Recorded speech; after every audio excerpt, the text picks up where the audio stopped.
ଗୌଡ଼ କିଏ? ଗୌଡ଼ ମୂର୍ଖ ହେବାର ମୂଳ ରହସ୍ୟ କ'ଣ? ସତରେ ଗୌଡ଼ କ'ଣ ମୂର୍ଖ ଅଟେ? ଯଦି ଗୌଡ଼ ମୂର୍ଖ ତ କେବେ ହେଲା ଓ କିପରି ହେଲା?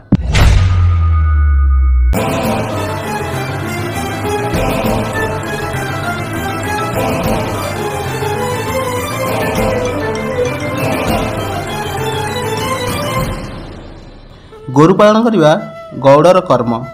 କେବଳ କର୍ମ ନୁହେଁ ତ କର୍ତ୍ତବ୍ୟ ଏବଂ ଧର୍ମ ମଧ୍ୟ ଅଟେ। ଗୋପାଳନ କରୁଥିବା ବ୍ୟକ୍ତି ଶାନ୍ତ ସରଳ ସ୍ୱଭାବର ହୋଇଥାନ୍ତି। ଗୋରୁ ପାଳନ କରୁଥିବା ବ୍ୟକ୍ତିଙ୍କୁ ଗୋପାଳକ, ଗୋପାଳ ବା ଗୌଡ଼ ବୋଲି କୁହନ୍ତି। ଗୋପାଳ ଓ ଗୌଡ଼ ମଧ୍ୟରେ କୌଣସି ପାର୍ଥକ୍ୟ ନାହିଁ।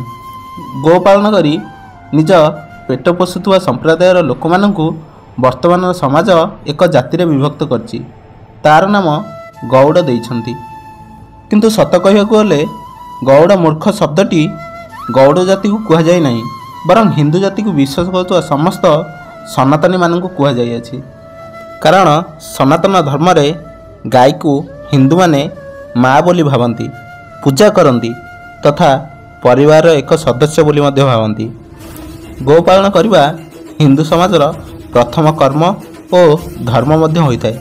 କିନ୍ତୁ ଆଜିର ପ୍ରସଙ୍ଗ ଯେ ଗାଈ ପାଳନ କରେ ଯେ ସେ କ'ଣ ମୂର୍ଖ? ଗୋବିନ୍ଦ ଗୋପାଳ ଭଗବାନ ଶ୍ରୀକୃଷ୍ଣ ଯେ କି ଏ ସଂସାରକୁ ଗୀତାର ଜ୍ଞାନ ଦେଇଥିଲେ, ସେ କ'ଣ ମୂର୍ଖ ଥିଲେ? ଆମର ପୂର୍ବପୁରୁଷ ତଥା ଆମର ବାପା, ଅଜା, ଜେଜେବାପା ସେମାନେ କ'ଣ ମୂର୍ଖ ଥିଲେ? ନା ଆଜ୍ଞା, ଏମାନେ କେବେ ବି ମୂର୍ଖ ନୁହନ୍ତି, ବରଂ ଆମେ ଏବେ ମୂର୍ଖ ହୋଇଯାଇଛେ। କଥା କିଛି ଏପରି, ବ୍ରିଟିଶ ସମୟରେ ଗୋହତ୍ୟା ବହୁତ ହେଉଥିଲା। ସେମାନେ ଗୋହତ୍ୟା କରି ତାଙ୍କ ମାଂସ ବିଦେଶକୁ ପଠାଉଥିଲେ। ମୁସଲମାନ ବହୁତ ଗୋହତ୍ୟା କରୁଥିଲେ ଓ ହିନ୍ଦୁମାନେ ଏହାକୁ ବିରୋଧ କରୁଥିଲେ। ସମସ୍ତ ଧର୍ମର କାର୍ଯ୍ୟ କିଛି ଭିନ୍ନ। ଯେପରିକି ଆମେ ଗୋମାତାଙ୍କୁ ରୁଟି ଖାଇବାକୁ ଦିଅନ୍ତି, କିନ୍ତୁ ସେମାନେ ରୁଟିରେ ଗୋମାତାକୁ ଖାଆନ୍ତି। ତେଣୁ ସନାତନ ଧର୍ମକୁ ନିଚା ଦେଖାଇବା ପାଇଁ, ବିରୋଧ କରିବା ପାଇଁ ସେମାନେ ନିତିଦିନ ଏକ ଚକ୍ରାନ୍ତ ଚଲାଇଥିଲେ। ବେଧର୍ମୀମାନେ ହିନ୍ଦୁମାନଙ୍କର ଗୋମାତାଙ୍କ ପ୍ରତି ଭଲ ପାଇବା, ସମ୍ମାନ ଦେବା ଦେଖି ତାଙ୍କ ଦେହରେ ଯାଉନଥିଲା। ଗାଈକୁ ମା ମାନୁଥିବା, ପୂଜା କରୁଥିବା ହିନ୍ଦୁମାନଙ୍କ ମନରେ ସନାତନ ଧର୍ମ ପ୍ରତି ଖରାପ ଭାବନା ଆଣିବା ପାଇଁ ମୂର୍ଖ ବୋଲି ଘୋଷଣା କଲେ ଏବଂ କହିବାକୁ ଲାଗିଲେ, ଗୋଟିଏ ପଶୁ କିପରି ମା ହୋଇପାରିବ?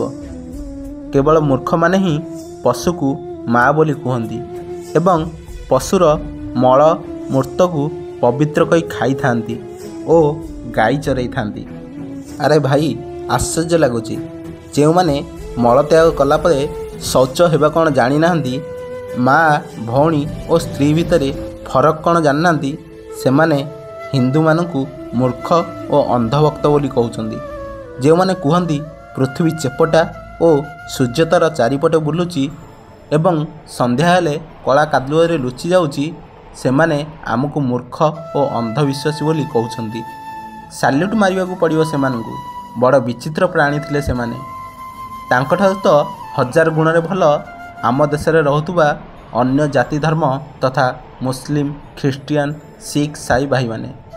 ସେ ଯାହା ହେଉନା କାହିଁ, ସେମାନଙ୍କର ଷଡ଼ଯନ୍ତ୍ର ଏବେ ସତ ହେବାକୁ ଯାଉଛି। ସେମାନଙ୍କ ବ୍ୟବହାର, ଚାଲିଚଳଣି, ରୀତିନୀତି ଏବେ ଆମ ସମାଜର ତଥା ହିନ୍ଦୁମାନଙ୍କ ପାଖରେ ଦେଖିବାକୁ ମିଳୁଛି। ହିନ୍ଦୁମାନେ ଏବେ ସେମାନଙ୍କୁ ମାଙ୍କଡ଼ ପରି ନକଲି କରୁଛନ୍ତି। ଆମେମାନେ ଏବେ ଗାଈକୁ ଛାଡ଼ି କୁକୁରକୁ ଘରେ ପାଳୁଛେ। ଗାଈକୁ ରାସ୍ତାରେ ଛାଡ଼ି କୁକୁରକୁ ନିଜ ବେଡ଼ରୁମ୍ ଅର୍ଥାତ୍ ଶୋଇବା ଘରେ ରଖୁଛେ। ଜନ୍ମଦିନରେ ମନ୍ଦିରକୁ ଯାଇ ଦୀପ ନ ଜାଳି ମହାଣବତୀ ରୂପକ ନିଜ ଜୀବନର ଜ୍ୟୋତିକୁ ଲିଭାଇ କେକ୍ ରୂପକ ନିଜ ଶରୀରର ମାଂସକୁ କାଟିକି ଅନ୍ୟମାନଙ୍କୁ ଖାଇବାକୁ ଦେଉଛେ। ଯେଉଁଦିନ ଜୀବନଦାୟିନୀ ମା ବୃନ୍ଦାବତୀକୁ ପୂଜା କରିବା କଥା, ସେଦିନ ନକଲି ଗଛ ସହ ନିଜକୁ ଜୋକର କରି ଅନ୍ୟର ମନୋରଞ୍ଜନ କରୁଛେ। ହିନ୍ଦୁମାନଙ୍କର ଏପରି ଅନେକ କାର୍ଯ୍ୟ ଦେଖି ବିଦେଶୀମାନେ ସେମାନଙ୍କୁ ମୂର୍ଖ କହିଛନ୍ତି।